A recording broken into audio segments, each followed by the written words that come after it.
பண்ணையெல்லாம் பொன்பொழிக்க செய்திடுவோம், அதில் பன்மடங்கு உற்பத்தியை பெருக்கிடுவோம்.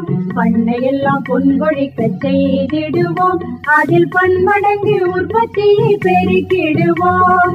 கண்மணி வல்லல் மணியை வளர்த்திடவே நாடும் கருத்துரைக்கும் ஒளிபரப்பை கேட்டிடுவோம். உழவர் உலகம். கண்மணி வல்லல் மணியை வளர்த்திடவே நாடும் கருத்துரைக்கும் ஒளிபரப்பை கேட்டிடுவோம். இப்போ பார்த்தா வெயில் அடிக்குது, ஆனா எதுவுமே நீ காய போட்ட மாதிரி தெரியலையப்பா. நீ அதெல்லாம் எப்படி காய போட்டு விற்பனைக்கு அனுப்புற? ஏக்கா, இந்த மழை சீசன்ல நம்ம எப்படியாக்கா வெளியில காய போட்டு எடுக்க முடியும்? அதனாலதான் நான் சூரிய கூடார உலர்த்தி வாங்கி இப்போ காய போட்டு எடுக்கிறாக்கா. என்ன தம்பி சொல்ற? சூரிய கூடார உலர்த்தியா? இதுல எப்படி காய போட்டு எடுக்கிற? இந்த மிஷினை நீ எங்க வாங்கின? ஏக்கா, இது நான் சொந்த முயற்சியில வாங்கினது இல்லக்கா. இது வேளாண்மை பொறியியல் துறை மூலம் மானிய திட்டத்தில் பயன்பெற்றாக்கா. அந்த மானிய திட்டத்தில் பயன்பெற்று தான் இப்போ சோலார் கூடார உலர்த்திய மூலம் நான் பயன்படுத்துறேன். தம்பி, நீ சொல்றது கரெக்ட் தான், சூரிய கூடார உலர்த்தின்னு சொல்ற. ஆனா இதே மாதிரி வேளாண் பொறியியல் துறையின் மூலமா நிறைய திட்டங்கள் இருக்குது அப்படின்னு சொல்லி நான் ஒரு மீட்டிங்ல கலந்துரையாடல கலந்துக்கும் போது சொன்னாங்கப்பா. சரி, இதை பத்தி உள்ள இன்னும் நிறைய விஷயங்கள் தெரியணும்னா நான் யாரை அணுகணும்? ஏக்கா, வேளாண்மை பொறியியல் துறை மூலம்னு பார்க்கும்போது நிறைய திட்டங்கள் இருக்கு. உங்களுக்கு இந்த திட்டங்களை பத்தி தெரியணுமாக்கா? இன்னைக்கு இரவு நம்முடைய உழவர் உள்ள நிகழ்ச்சியில நாகர்கோயில் வேளாண்மை பொறியியல் துறை உதவி செயற்பொறியாளர் KR லதா அவங்க பேசுறாங்கக்கா. கண்டிப்பா நான் இன்னைக்குள்ள நிகழ்ச்சியை கேட்கறேன்ப்பா. கேட்டுட்டு என்னென்ன திட்டங்கள் இருக்கு அப்படின்னு நானும் குறிச்சு வச்சுக்கிட்டேன்ப்பா. சரி அக்கா.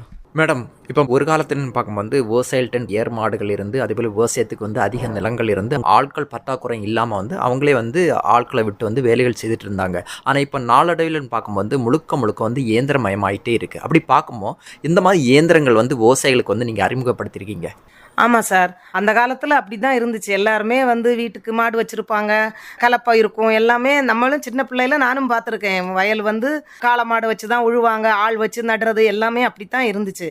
இப்போ ஆட்கள் பற்றாக்குறை. யாருமே அந்த விவசாய தொழிலுக்கு கூலி ஆள் கிடைக்கிறதுக்கு ரொம்ப கஷ்டம். அது மட்டும் இல்லை, கிடைச்சாலும் உங்களுக்கு கூலி ரொம்ப அதிகமாக இருக்குது. அதனால அந்த பற்றாக்குறையை நிவர்த்தி செய்யறதுக்காக எல்லா பணிகளுக்குமே இயந்திரம் இருக்குது. அந்த எல்லா வேளாண் இயந்திரங்களையும் எங்க துறையில இருந்து மானியத்துல விவசாயிகளுக்கு கொடுத்துட்டு இருக்கோம். அப்படி கொடுக்கணும்னு பார்க்கும்போது இந்த வேளாண்மை பொறியியல் துறையின் மூலம் பார்க்கும்போது எந்த மாதிரி திட்டங்கள் மூலம் நீங்க கொடுக்குறீங்க? இது வேளாண்மை இயந்திரமயமாக்கம் என்ற திட்டம். அதுல வேளாண்மை இயந்திரமயமாக்குதலுக்கான துணை இயக்க திட்டம் SMAM அப்படின்னு சொல்லுவாங்க அந்த திட்டத்தோட பேரு.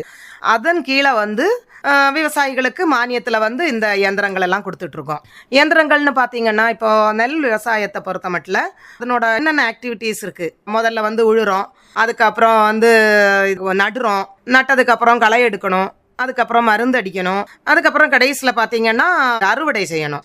இது எல்லா பணிகளுக்குமே நாங்கள் இயந்திரங்கள் கொடுத்துட்டு இருக்கோம். பார்த்தீங்கன்னா இப்போ உழுறதுக்கு பவர் டில்லர், டிராக்டர், அதுக்கப்புறம் பார்த்தீங்கன்னா நடுறதுக்கு டிரான்ஸ்பிளான்டர்னு சொல்லுவோம், நெல் நாற்று நடவு இயந்திரம் அது. அதுக்கப்புறம் பார்த்தீங்கன்னா ஹார்வெஸ்டர், அறுவடை இயந்திரம். அதுக்கப்புறம் இந்த வைக்கலை கட்டுறதுக்கு பேலர்னு சொல்லி வைக்கல் கட்டும் கருவி, அது டிராக்டர்ல தான் ஓடும். அது மாதிரி அது வரைக்கும் உழுறதுலேருந்து ஆரம்பித்து வைக்கல் கட்டுறது வரைக்கும் தேவைப்படுகின்ற இயந்திரங்களை எல்லாம் மானியத்துல கொடுக்கிறோம். அது எந்த திட்டத்துல அவங்க விவசாயிகள் பயன்படுறாங்க? இது வேளாண் இயந்திரமயமாக்கும் திட்டம். இது ஒரு திட்டம். இன்னொரு அடுத்த திட்டம் பாத்தீங்கன்னா சூரிய சக்தியால் இயங்கக்கூடிய மோட்டார் பம்புகள் அமைக்கும் திட்டம். அது எந்த மாதிரி விவசாயிகளுக்கு கொடுக்குறோன்னு சொன்னா, இப்போ ஒரு விவசாயி ஒரு 50 சென்ட் இடம் இல்ல 1 ஏக்கர் இடம் வச்சிருக்காரு, தென்னந்தோப்பு இருக்குன்னு வச்சுக்கோங்களேன். அதுல ஒரு தண்ணி சோர்ஸ், வாட்டர் சோர்ஸ், அதாவது போர்வெல் இல்லைன்னா ஓப்பன் வெல், அவங்களுக்கு இரிகேஷன் பாசனம் செய்யணும்னா அந்த தண்ணியை மேல எடுத்து போடணும், அதுக்கு ஒரு சக்தி வேணும். இப்போ அந்த இடத்துல அவருக்கு EB கனெக்ஷன் கிடைக்கிறதுக்கு வாய்ப்பே இல்லைன்னு வச்சுக்கோங்களேன். அந்த மாதிரி விவசாயிகளோட கஷ்டத்தை தீர்க்கிறதுக்காக சூரிய சக்தியால் இயங்கக்கூடிய மோட்டார் பம்பு, சூரிய சக்தி நமக்கு ஃப்ரீயா கிடைக்கிறது, அதை யூஸ் பண்ணி மோட்டார் பம்பு வைக்கக்கூடிய திட்டம் 2013-14 இருந்தே இந்த மாவட்டத்தில் செயல்படுத்திட்டு இருக்கோம்.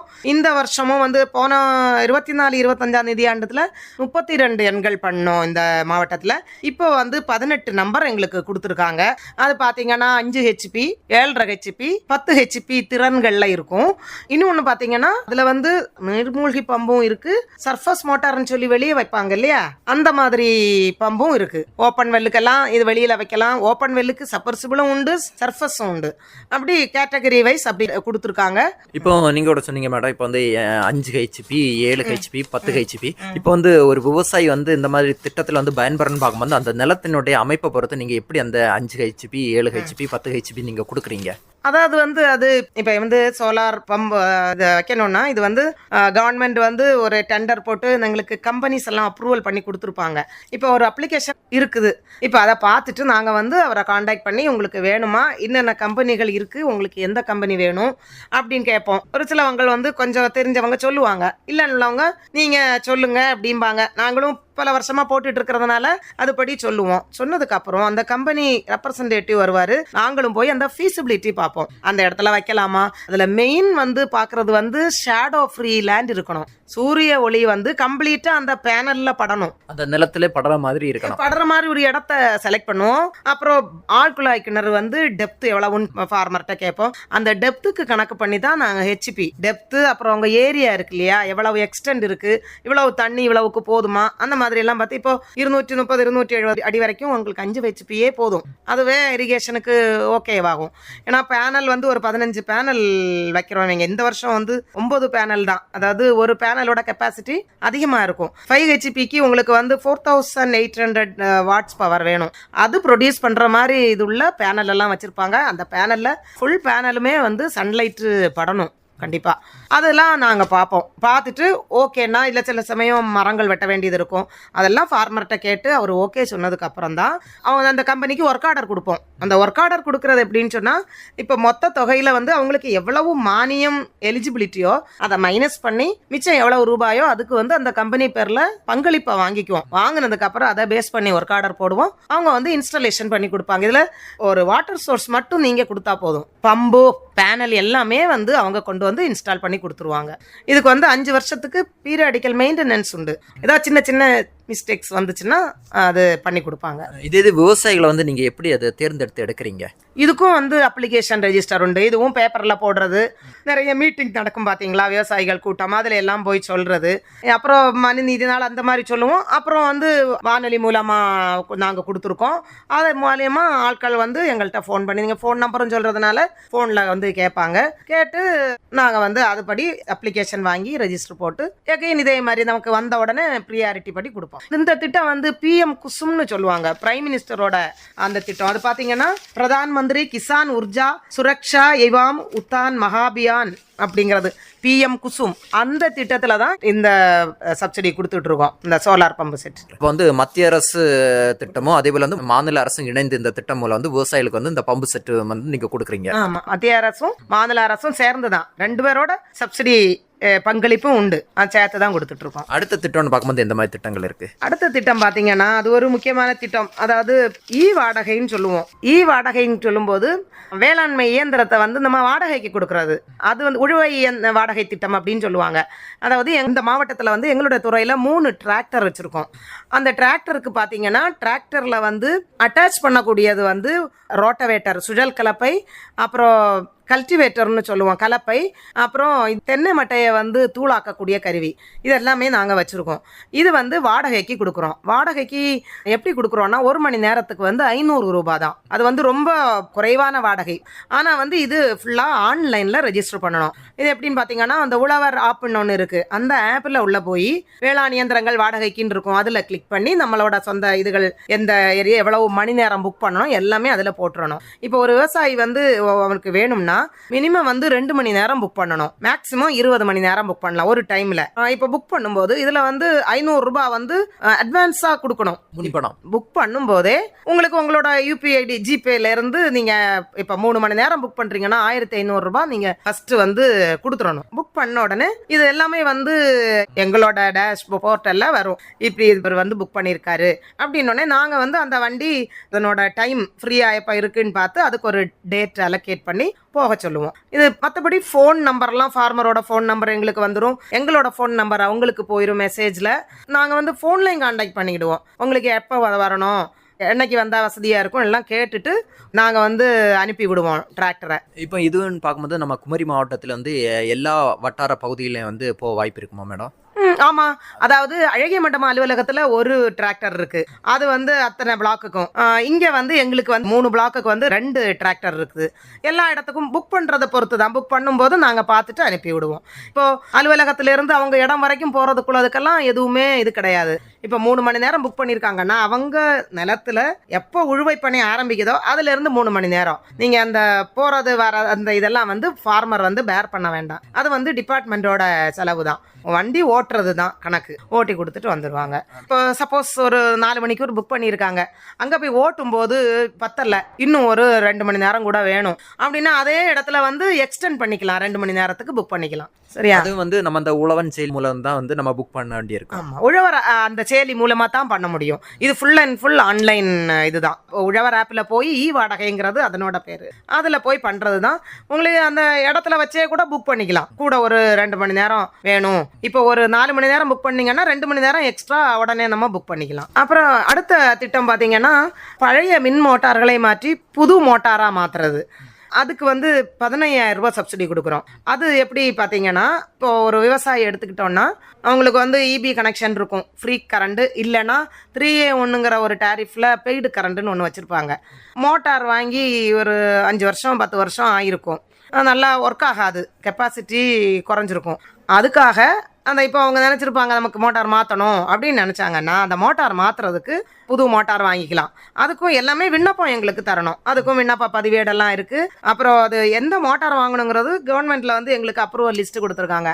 என்ன மேக்கு, என்ன மாடல், எல்லாமே 4 ஸ்டார் ரேட்டட் பம்பு தான் எல்லாமே அவங்க கொடுத்துருக்காங்க. இப்போ ஒவ்வொரு கம்பெனி எடுத்துக்கிட்டோம்னா அதுக்கு டீலர் எல்லாமே அப்ரூவல் கொடுத்துருக்காங்க. கன்னியாகுமரி மாவட்டத்தில் யார் அப்படின்லாம் அவங்கள்ட்ட போய் நம்ம மோட்டார் வாங்கி அவங்க ஃபிட் பண்ணுவாங்க. அதை ஃபிட் பண்ணதுக்கப்புறம் நாங்கள் வந்து சப்சிடி, இது வந்து பார்த்தீங்கன்னா இது பேக் அண்ட் சப்சிடி. இவங்க முதல்ல காசு கொடுத்து வாங்கணும். நாங்கள் போய் செக் பண்ணதுக்கு அப்புறம் அந்த 15,000 ரூபாய் 50% அல்லது 15,000 whichever is less தான், எது குறைவோ அதுதான் அவங்களுக்கு பேக் அண்ட் சப்சிடியா கொடுப்போம். இதில் ஒரே ஒரு இது என்னன்னா, ஒரு முக்கியமான தகுதி வந்து சொட்டு நீர் பாசனம் போட்டிருக்கணும். அதுவும் வேளாண்மை இல்லைன்னா தோட்டக்கலைத்துறை மூலமாக மானியத்தில் போட்டிருக்கணும். அது ஒரு கண்டிஷன் வந்து மஸ்ட், அது கண்டிப்பாக இருக்கணும். அப்புறம் பழைய மோட்டார் மட்டும் இல்லை, நமக்கு புதுசாக போர் போட்டிருப்பாங்க இல்லையா, அவங்களுக்கும் புதுசு கொடுக்கலாம். புது மோட்டாரும் கொடுக்கலாம், பழச மாற்றி புதுசும் கொடுக்கலாம். கண்டிஷன் வந்து 2 பேருக்கும் ஒரே மாதிரி. சொட்டு நீர் பாசனம் அவங்களும் போட்டிருக்கணும்னா அதுக்கு முன்னாடி, அதாவது சொட்டு நீர் பாசனமே இந்த மோட்டார் போட்டக்கப்புறம் தான் போட முடியும். அவங்க அப்ளிகேஷன் கொடுத்து ரெஜிஸ்டர் பண்ணி வச்சிருந்தாங்கன்னா அவங்களும் தகுதி உள்ளவங்க தான். கனெக்ஷன் இருக்கணும் கண்டிப்பா. ஏதோ இபி கனெக்ஷன்னா அந்த அக்ரிகல்ச்சர் 3 ஃபேஸ் கனெக்ஷன் இருக்கணும். மேடம், இப்போ வந்து ஒரு விவசாயி வந்து பயன்பெறன்னு பார்க்கும்போது எவ்வளோ ஏரியா வந்து வரைமுறை இருக்கணும்? சோலார் பம்பு செட்டுக்கும் 50 சென்ட் இருக்கணும், இதுக்கும் வந்து 50 சென்ட் இருக்கணும். அப்போ வந்து சொட்டு நீர் பாசனம் போடணும்னா 50 சென்ட் இருக்கணும். அதுக்கும் அதே மாதிரி தான், மினிமம் வந்து 50 சென்ட் இருக்கணும். அப்புறம் பார்த்தீங்கன்னா வேளாண் விளைபொருட்களை மதிப்பு கூட்டும் இயந்திரங்கள் வழங்குதல்னு செக்கு, எண்ணெய் ஆட்டக்கூடிய செக்கு, அப்புறம் இந்த பொடிக்கக்கூடியது, இதெல்லாம் வந்து மானியத்தில் கொடுத்துட்ருக்கோம். இந்த வேளாண் விளைபொருட்களை வந்து மதிப்பு கூட்டி பண்ற மாதிரி. ஆமாம், அந்த மாதிரி இது பண்ணுறதுக்காக இது. அது இன்னொன்று பார்த்தீங்கன்னா சூரிய கூடார உலர்த்தி அமைத்தல். அது பார்த்தீங்கன்னா நமக்கு எல்லா வேளாண் விளைபொருட்களையும் அதில் காய வைக்கலாம். ஃபார் எக்ஸாம்பிள் தேங்காய், நல்ல மிளகு, கிராம்பு, பாக்கு எல்லாமே காய வைக்கலாம். இது வந்து வெளியில் காய போடுறது வரை இது வந்து ரொம்ப சுகாதாரமாக இருக்கும், சுத்தமாக இருக்கும். டைம் வந்து ரொம்ப சேவ் ஆகும். வெளியில் வெயிலில் காய வைக்கிறதுக்கும் உள்ள இதில் காய வைக்கிறதுக்கும் உங்களுக்கு 50% டைம் ஆகுது, உங்களுக்கு வந்து சேவ் ஆகும். நாங்கள் அது ஏற்கனவே வச்சு கொடுத்த ஃபார்மர்கிட்ட எல்லாம் கேட்டிருக்கோம். அது ரொம்ப யூஸ்ஃபுல்லாக இருந்துச்சு. இப்போ எங்களுக்கு வந்து 2 நம்பர் கொடுத்துருக்காங்க, டார்கெட் கொடுத்துருக்காங்க, 2 அப்ளிகேஷன் வந்திருக்கு. நாங்கள் அது இந்த வருஷம் அதை வந்து அச்சீவ் பண்ணிடுவோம். சோலார் கூடார உலர்த்தியை பொறுத்தவரை பார்க்கும்போது நமது குமரி மாவட்டத்தை பொறுத்தவரை பார்க்கும்போது அதிக அளவில் மழை பெய்துட்டு இருக்கு. ஆனால் வந்து நம்ம வந்து வெயிலில் காயப்பட உள்ள சூழ்நிலை இல்லாத காரணத்தான்னு பார்க்கும்போது இந்த சோலார் கூடார உலர்த்தி மூலம் வந்து விவசாயிகள் வந்து பயன்பெறும் வகையில் வந்து அது பண்ணிட்டு இருக்காங்க. ஆமாம், பண்ணிட்டு இருக்கோம். மழை இருந்துச்சுன்னா நமக்கு உள்ளே போட்டுக்கலாம், உள்ளவே நமக்கு நுழைய முடியாது, அந்த அளவுக்கு ஹாட்டாக இருக்கும். வெளியில் காய வைக்கிறதுக்கும் இதுக்கும் டைம் ரொம்ப சேவ் பண்ணிட்டு இருக்கு. இன்னொன்று அடுத்தது பார்த்தீங்கன்னா சூரிய மின்வேலி அமைத்தல்னு, அதாவது வன விலங்கு பயிர்களை பாதுகாக்கிறதுக்கு மின்வேலி அமைச்சு கொடுத்துட்டு இருக்கோம். போன வருஷம் 2 எண்ணம் போட்டு கொடுத்துருக்கோம். அந்த காட்டு பண்ணி விழா எல்லாம் வரும் பார்த்தீங்களா, அதையெல்லாம் தடுக்கிறதுக்காக அதுவும் மானியத்தில் கொடுத்துட்டு இருக்கோம். அது வந்து வனத்துறையிலேருந்து நமக்கு ஏதாவது பெர்மிஷன் அந்த மாதிரி எடுக்கணுமா மேடம்? அதாவது இப்போ ஃபாரஸ்ட் பவுண்டரியிலேருந்து 5 கிலோமீட்டர்ஸ்க்கு உள்ள நம்ம பண்ண போகிறோம்னா ஃபஸ்ட்டு டிஎஃப்ஓ சார்ட்டேருந்து என்ஓசி வாங்கணும், தடையில்லா சான்று வாங்கணும்.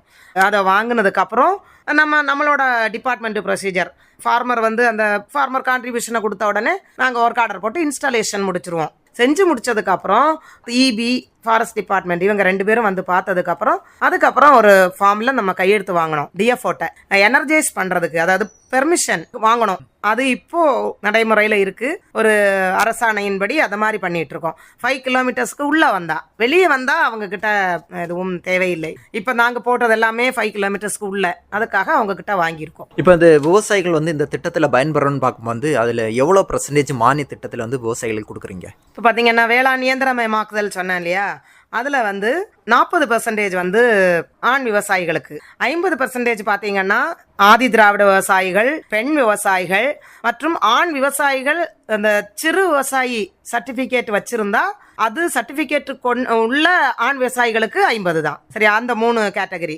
அப்புறம் பார்த்தீங்கன்னா இப்போ ஒரு ஆதி திராவிட விவசாயி வந்து ஒரு சிறு விவசாயி சர்டிஃபிகேட் வச்சிருந்தாருன்னா அவருக்கு ஏற்கனவே உள்ள 50% மானியத்துக்கு கூட ஒரு 20% அடிஷனல் சப்சிடி கொடுக்குறோம். அப்படி பார்த்தீங்கன்னா ஒரு எஸ்சி ஃபார்மருக்கு வந்து 70% வரும் ஒரு மிஷினுக்கு. இதனோட மானிய விவரம் சூரிய சக்தி மோட்டார் பம்பு இருக்குல்ல பாத்தீங்களா, அதுல வந்து 60% வந்து சாதா விவசாயிகளுக்கு, 70% விவசாயி சிறு விவசாயி சான்று வைத்துள்ள விவசாயிகளுக்கு. ஒரு லேடி விவசாயியாகவும் இருக்கலாம், ஜென்ஸ் விவசாயியா இருக்கலாம், அவங்க வந்து சிறு விவசாயி சர்டிபிகேட் வச்சிருக்கணும். அப்படின்னா 70%. இதுல ஆதி திராவிட விவசாயி வந்து அவரு வந்து ஸ்மால் ஃபார்மர் சர்டிபிகேட் வச்சிருந்தாருன்னா கூட ஒரு 10%. சூரிய கூடார உலர்த்தி பாத்தீங்கன்னா 40% வந்து சாதாரண இதர விவசாயிகளுக்கு, 50% வந்து அந்த ஆதி திராவிடர், சிறு குறு விவசாயிகள் மற்றும் பெண் விவசாயிகளுக்கு. இதுதான் அந்த ஆதி திராவிடர் விவசாயிக்கு ஸ்மால் ஃபார்மர் சர்டிபிகேட் இருந்துச்சுன்னா அவங்களுக்கு கூட ஒரு 20% மானியம். எல்லா இதுலயுமே வந்து பாத்தீங்கன்னா ஆதி திராவிட விவசாயிகள் சிறு விவசாயி சான்றிதழ் வச்சிருந்தா அவங்களுக்கு அடிஷனலா சப்சிடி கொடுக்குறோம் 20%. சரி, இந்த மாதிரி திட்டங்கள் வந்து விவசாயிகளுக்கு பயன்பெறணும்னு பார்க்கும்போது நீங்க ஃபர்ஸ்டே கூட சொன்னீங்க உழவன் செயலி ஆப் மூலம் வந்து இந்த திட்டத்தில் வந்து பயன்பெறணும்னு சொன்னீங்க. அப்படி நம்ம வந்து உழவன் செயலி ஆப் மூலம் வந்து இந்த திட்டத்தில் பயன்பெறணும்னு பார்க்கும்போது எந்த மாதிரி நகல்கள் கொடுத்து வந்து நமக்கு வந்து ஆப்ல வந்து நம்ம ரெஜிஸ்டர் பண்ண வேண்டியிருக்கும்? எல்லாத்துக்குமே வந்து இப்போ நாங்க வந்து இதெல்லாம் வந்து ஆஃப்லைன்ல தான் வாங்குறோம். சரி, ஆனா எல்லா விவசாயியும் அதெல்லாம் பண்ணிலாம் வந்துக்க முடியாது. இதெல்லாமே வந்து ஆஃப்லைன்ல வாங்கிட்டு நாங்க வந்து சோலார் பம்புக்கெல்லாம் ஆஃப்லைன்ல ஹார்ட் காப்பி வாங்கிட்டு நாங்க தான் ரெஜிஸ்டர் பண்ணுவோம். சரியா, எங்களுக்கு அதுக்குன்னு ஒரு தனி போர்ட்டல் இருக்கு, பிரைம் மினிஸ்டர் இதில். அதுல வந்து செடம் போர்ட்டல்னு சொல்லுவாங்க, அதுல வந்து நாங்களே ரெஜிஸ்டர் பண்ணிடுவோம். உழவன் செயலியில வந்து நீங்க வாடகை தான் நம்ம ரெஜிஸ்டர் பண்ணணும். அது வந்து ஒரு நிலத்தோட ஒரு பட்டா மட்டும் போதும், ஆதார் கார்டு பட்டா கொடுத்து ரெஜிஸ்டர் பண்ணிடலாம். மற்றபடி ஹார்ட் காப்பி வந்து எல்லா திட்டத்துக்குமே வந்து சேம் இதுதான். ஃபார்மரோட ஆதார் கார்டு, போட்டோ, அந்த நிலத்தோட ஆவணங்கள், பட்டா, அடங்கல், அந்த கரங்கட்டின ரசீது, இவ்வளவும் வச்சு எங்களுக்கு கொடுத்தாலே போதும். சரி, இந்த திட்டத்தில் வந்து விவசாயிகள் பயன்பெறணும்னு பார்க்கும்போது அவங்க தொடர்பு கொள்ளணும்னு பார்க்கும்போது யாரை தொடர்பு கொண்டு வந்து இந்த திட்டத்தில் வந்து பயன்பெறலாம்? கல்குளம் தாலுக்கா, விளவங்கோடு தாலுக்கா, திருவட்டார் தாலுக்கா, கிள்ளியூர் தாலுக்கா, அந்த தாலுக்காவில் உள்ள விவசாயிகள் வந்து அழகிய மண்டபத்தில் எங்களுடைய அலுவலகம் ஒன்று இருக்கு, அவங்கள தொடர்பு கொள்ளலாம். மிச்சம் இங்க அகஸ்தீஸ்வரம், தோவாளை, ராஜாக்கமங்கலம் வட்டாரத்தை சேர்ந்த விவசாயிகள் வந்து இங்க கோணத்துல ஒரு அலுவலகம் இருக்கு, அதுல வந்து நீங்க தொடர்பு கொள்ளலாம். இந்த மாதிரி பொறியியல் துறையில வந்து எந்த மாதிரி திட்டங்கள் இருக்குன்னு பார்க்கும்போது கோணம் பொறியியல் துறை ஆபீஸ்ல இருந்து இந்த திட்டத்தில் வந்து பயன்பெறலாம்னு சொல்லுங்க. ஆமா, கண்டிப்பா வந்து எங்க கிட்ட கேட்டாலே போதும், நாங்க சொல்லிடுவோம். கோணத்துல வந்து இண்டஸ்ட்ரியல் எஸ்டேட்டுக்குள்ள இருக்கு எங்களுடைய அலுவலகம். அப்போ இவ்வளவு நேரம்னு பார்க்கும்போது பொறியியல் துறை திட்டங்கள் பத்தி அருமையான கருத்துக்கள் சொன்னீங்க மேடம். நன்றி, வணக்கம். நன்றி சார். இதுவரை பொறியியல் துறை திட்டங்கள் நேர்முகம் கேட்டீர்கள். பங்கு பெற்றவர் நாகர்கோவில் வேளாண்மை பொறியியல் துறை உதவி செயற்பொறியாளர் KR லதா அவர்கள். உடன் உரையாடியவர் T. எட்வின் ஜெயராஜ். பண்ணையெல்லாம் பொன்பொழிக்க செய்திடுவோம், அதில் பன்மடங்கு உற்பத்தியை பெருக்கிடுவோம். பண்ணையெல்லாம் பொன்பொழிக்க செய்திடுவோம், அதில் பன்மடங்கு உற்பத்தியை பெருக்கிடுவோம். கண்மணி பொல்லில் மணியை வளர்த்திடவே நாடும் கருத்துரைக்கும் ஒளிபரப்பை கேட்டிடுவோம். இத்துடன் இன்றைய உழவர் உலகம் நிகழ்ச்சி நிறைவு பெறுகிறது. உண்ணும் பொருள் அத்தனையும் விளைத்திடுவோம், நிதம் உழைப்பால் நில மகளை வணங்கிடுவோம். உண்ணும் பொருள் அத்தனையும் விளைத்திடுவோம், நிதம் உழைப்பால் நில மகளை வணங்கிடுவோம். பொட்டலையும் பூம்பொழிலால் திருத்திடுவோம், அதற்கு புத்தம் புது முறைகளையும் புகுத்திடுவோம். பட்டி தொட்டி சொர்க்கமாக பாடுபட்டே நம் பாரத சமுதாயத்தை உயர்த்திடுவோம். பட்டி தொட்டி சொர்க்கமாக பாடுபட்டே நம் பாரத சமுதாயத்தை உயர்த்திடுவோம்.